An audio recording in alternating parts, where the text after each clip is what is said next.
안녕하세요. 키즈스피치 마르지 이지윤 대표 원장입니다. 아이들에게 아주 흔하게 하는 칭찬말 무엇인지 아시나요? 바로 아이고 착하네 라는 말입니다. 어렸을 때 이 칭찬을 듣고 싶어서 착하게 살려고 노력을 많이 했던 저도 어린 이지은 시절이 있었는데요. 그런데 아직까지 잊을 수 없는 저의 나쁜 짓이 있었습니다. 저만 그런 건 아닐 거예요. 사실 고백하자면 7살, 8살 정도 되었을 때였던 것 같아요. 학교 앞에 문방구에서 파는 불량식품이 있어요. 쫀득이, 아폴로 막 이런 거 있었거든요. 기억나시죠? 근데 엄마는 안 사주시고 저는 당연히 돈도 없고, 그러니까 어린 마음에 아빠의 양복 안주머니에서 돈을 슬쩍 훔쳐서 사 먹었던 적이 있었습니다. 사실 그렇게 사 먹은 불량식품은요, 제가 막 엄청 기대했던 그렇게 정말 맛있는 느낌은 아니었던 것 같아요. 당연히 막 심장이 쫄려가지고 그 맛이 안 났던 거죠. 못 느꼈던 거죠. 오늘 제가 소개해드릴 책의 주인공도 어쩌다가 도둑이 되어버린 친구예요. 그리고 불안한 하루하루를 살아가고 있죠. 그림도둑 준모의 이야기인데요. 오승희 작가, 그림은 최정인 화가가 그렸습니다. 겉표지만 봐도 굉장히 불안하고 뭔가 걱정스러운 얼굴이 보이시죠? 그런데 이 주인공 준모는요, 너무나 평범한 아이예요. 우리 주변에서 흔하게 볼 수 있는 친구들이죠.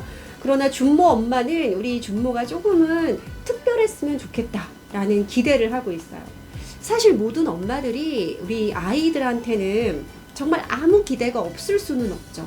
저도 엄마지만 그래도 조금은 공부를 잘했으면 좋겠고, 조금은 운동도 잘했으면 좋겠고, 또 그림도 만약에 그린다면 잘 그렸으면 좋겠고, 뭐 이런 등등등의 소소한 기대는 조금씩 가지고 있는데요. 역시나 준모의 엄마도 준모가 좀 뭐든 어디든 가서든 상을 좀 타왔으면 좋겠다라고 바라고 있습니다. 근데 같은 아파트에 살고 있는 예린이라는 친구가 있어요.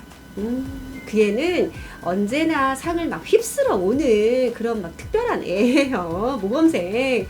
근데 엄마는 예린이하고 준모를 좀 비교하기도 하고 뭐 서운해하기도 하죠. 물론 그러면 절대 안 되는 거 우리 어머님들은 다 알고 계실 건데요. 우리 엄마는 그렇답니다. 그런 엄마의 등살에 떠밀려서 우리 준모는 미술학원을 다니고 또 미술대회에 작품을 내게 됩니다. 그런데 우연한 사건으로, 정말 우연해요, 선생님은 예린이의 그림을 준모의 그림이라고 착각을 하신 거예요. 그래서 예린이 그림에 준모의 이름을 적어버렸어요. 그리고 출품을 하셨어요.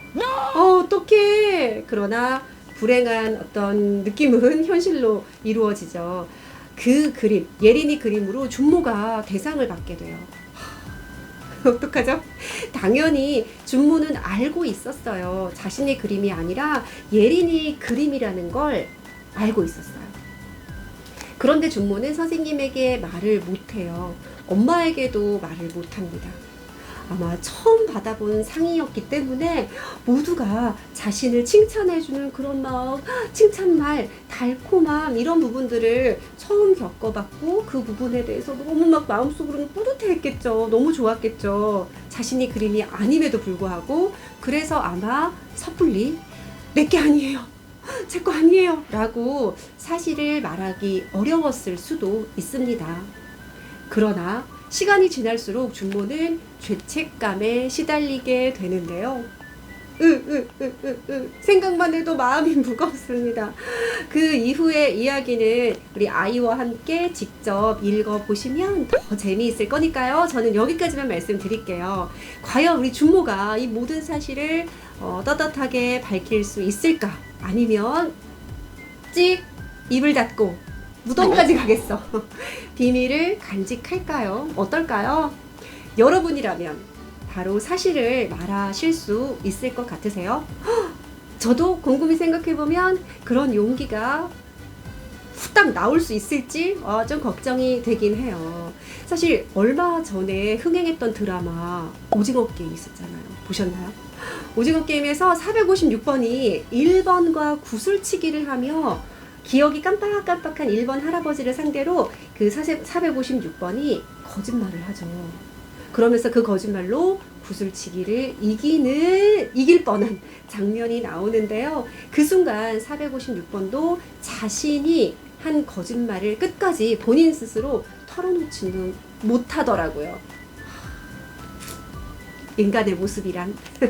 네. 이렇게 누구나 자신이 유리한 상황이 벌어지면 억지를 부리기도 하고 뭐 거짓말도 하고 그 달콤한 결과를 내가 노리고 싶다라는 욕심이 생기기 마련입니다.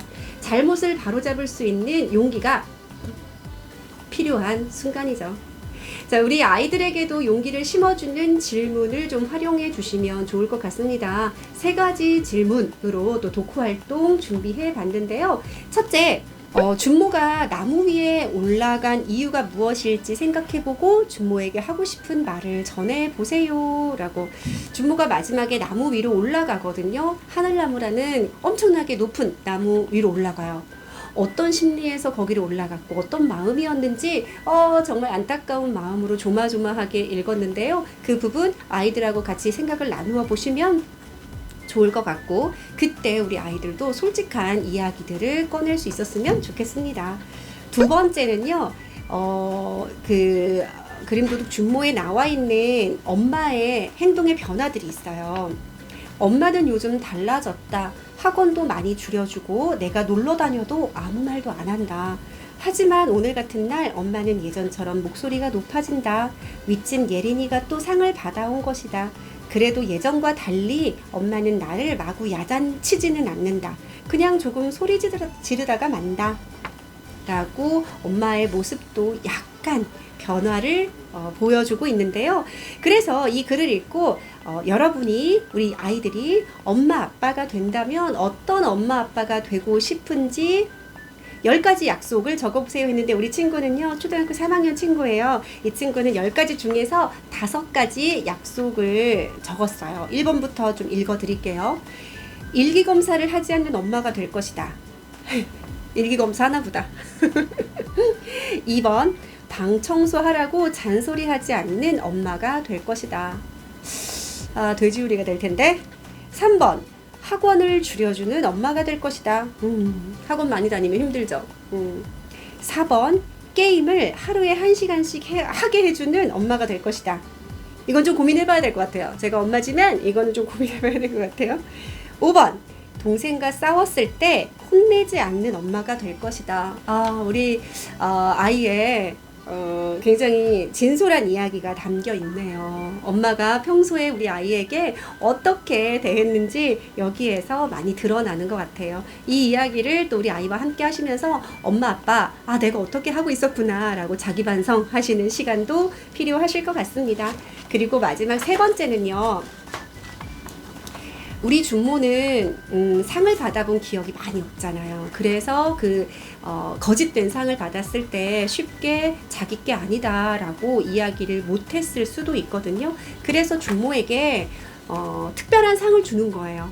네, 이렇게 준모를 위한 특별한 상, 깨달음 상도 있고요, 용기 상도 있고요, 용감상, 하늘나무 오르기 상 등 여러 가지 상, 우리 준모가 있는 그대로 본인의 어떤 능력을 인정받을 수 있는, 마음을 인정받을 수 있는 그런 좋은 상을 하나 만들어줘라 라고 이야기를 했더니 우리 친구들이 아주 재미있는 상들을 많이 만들어 주었습니다. 집에서도 엄마 아빠와 함께 이런 상에 대해서 다시 한번 이야기해 주시고요, 우리 아이들이 그동안 받아왔던 상들 한번 다 꺼내서 같이 이야기 나누고 추억에 젖는 시간도 있으면 좋을 것 같아요. 자, 그럼 오늘은 우리 그림도둑 준모라는 책과 함께 이야기를 나누어 봤습니다. 이 책을 함께 읽으면서 우리 어른들의 일상에서도 사실 가끔씩 숨어있던 준모가 튀어나올 때가 있어요. 주눅들고 좀 용감하지 못하고 자신이 없는 우리 준모의 모습과 오버랩이 되는 순간이 있긴 한데요. 하지만 우리 준모가 하늘나무 위에서 느꼈던 그 마음을 우리 어른들도 잘 느꼈으면 좋겠다. 그렇다면 다시 용감한 마음을 찾는 그런 어른이 될 수 있지 않을까라는 생각이 들었습니다. 이 책 아이들과 함께 꼭 읽어보시기 바랍니다. 가시기 전에 구독과 좋아요 눌러주시면 너무 용감하실 거예요. 456억 거세요. 감사합니다.